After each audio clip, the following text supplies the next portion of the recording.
দিনটা হলো আমার ৩য় বছর বিবাহবার্ষিকী। Hello everyone, welcome to another mini blog. প্রথমে ভাবলাম বাবা ইলিশ মাছের এত কম দাম, তাও আবার এত ভালো ইলিশ। পরে ভুলটা ভাঙলো, একদমই কম দাম ছিল না, কিন্তু বিশ্বাস করো ইলিশটা জাস্ট মাখন ছিল।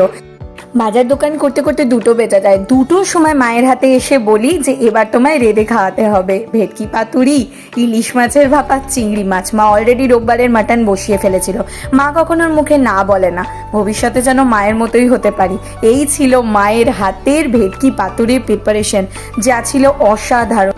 সব থেকে বড় কথা, মাকে কখনো বলতে শুনি না উফ আমি আর পারছি না, তাই জন্য আমরাও প্রচুর কাজে এনার্জি পাই, জানো তো।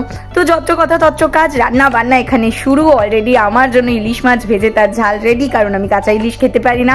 আর সবার জন্য ছিল ইলিশের ভাপা। চলো ওফ মধ্যাহ্ন ভোজ, মায়ের হাতের ভেটকি পাতুরি। লুকসটা দেখো, দূর থেকেই মজা নাও। এই বছর বিবাহবার্ষিকীটা দুর্দান্ত কেটেছে, বাকি স্টোরি কালকে শেয়ার